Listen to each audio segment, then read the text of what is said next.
हम साधना दास एगो गौरी गीत लखल वहाँ सुनी। लालही बाना हम जाएब, लाल फूल तोरब हे, आहे सिंदूर भरल सोहाग की गौरी हम पूजब हे। लालही बाना हम जाएब, लाल फूल तोरब हे, आहे सिंदूर भरल सोहाग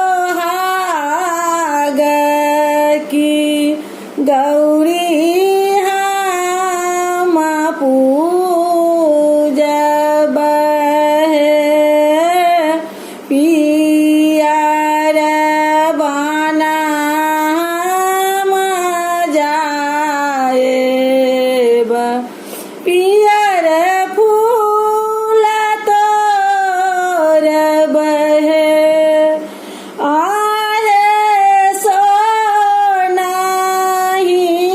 भरल सोहाग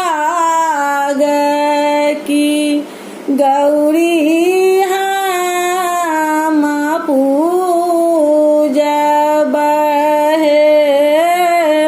पियर बाना हम जाएब, पियर फूल तोरब हे, आहे सोनाही भरल सोहाग की गौरी हम पूजब हे।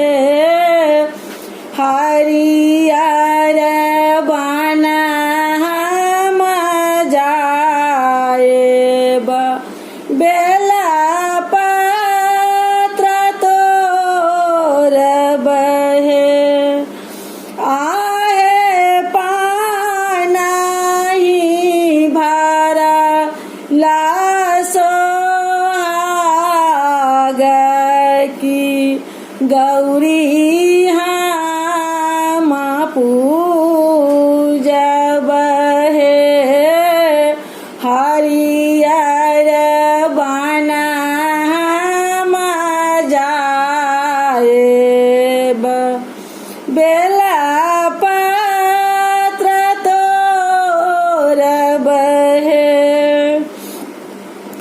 आहे पानाही भरल सोहाग की गौरी हम पूजब हे। कारी बाना हम जाएब, काजर लगाएब हे, आहे काजराही भरल सोहाग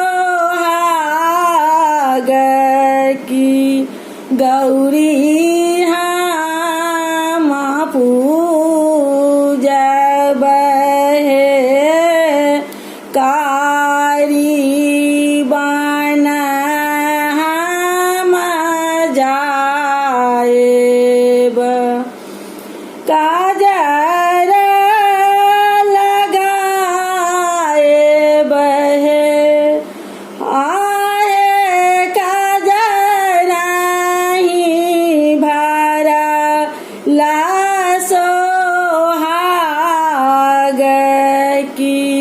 गौरी हम पूजब हे चारु बन हम जाएब चारु फल पाएब हे चारु बन हम जाएब चारु फल पाएब हे आहे गौरी सामांग बसोहाग की पुत्र फल पाएब हे आहे गौरी सामांग बसोहाग की पुत्र